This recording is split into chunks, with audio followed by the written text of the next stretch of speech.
इन्होंने बताया कि चूंकि 5 लाख लोग इस कारोबार से जुड़े हुए हैं, आभूषण बनने ही बंद हो जाएंगे तो फिर उनका क्या होगा, उनके सामने फिर रोजी रोटी की संकट हो जाएगी। लेकिन जिन आदतों पर जोर दिया, हमने कोविड काल को भी देखा है और कोविड काल से हमने निपटा है, और कोविड काल में भी हमने अपनी इकोनॉमी को बहुत ज्यादा उसका बुरा असर पड़ने नहीं दिया, हम उससे भी उबर कर आ गए।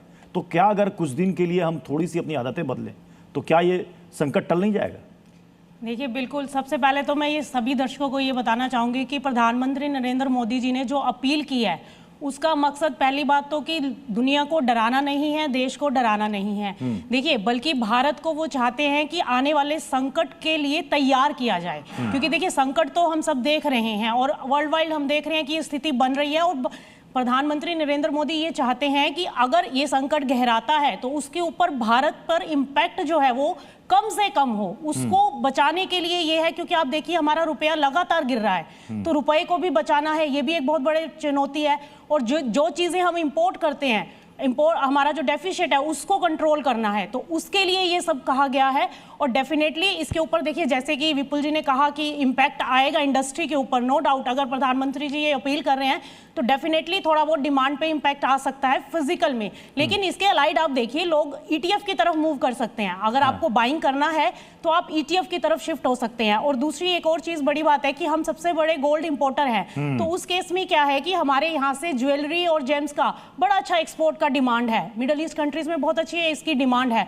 अगर ये सेक्टर हमारा बूस्टअप होता है, जो कि हमने पिछले 10 सालों में देखा है कि ओवरऑल ये सारा सेक्टर, एनर्जी सेक्टर हो या ये हो, जो हमारी इकोनॉमिक स्ट्रेटेजी चेंज हुई है उससे कहीं ना कहीं काफी भारत उभरा है, सामने आया है दूसरी अदर कंट्रीज। क्योंकि आजकल दूसरी कंट्रीज जो है वो भारत की तरफ देख रहे हैं कि ये हमारे लिए कुछ इकोनॉमिक पावर के रूप में आगे आ सकते हैं।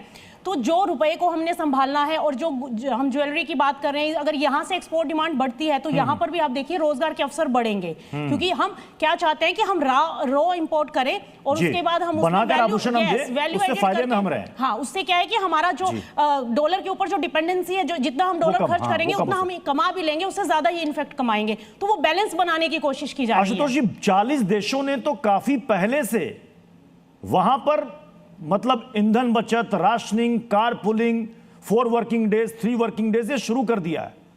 और अभी तक हमारे यहां पर एटलीस्ट अभी तक पेट्रोल डीजल की वो किल्लत, वो संकट अभी तक नहीं आई है। मतलब अभी तक जो सरकार की तरफ से जो प्रबंधन था वो प्रबंधन तो बेहतर था, वरना पड़ोसी पाकिस्तान को देख लीजिए, बांग्लादेश को देख लीजिए, म्यांमार को देख लीजिए, इंडोनेशिया को देख लीजिए, बाकी कंट्रीज में क्या चल रहा है।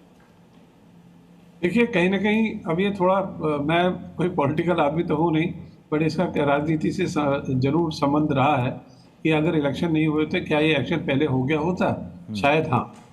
तो ये ठीक है भाई, एक गवर्नमेंट कैसे मैनेज करेगी, ये मैनेज करने का, मैनेजमेंट का यही तरीका होता है, when you have to speak, when you have to take actions.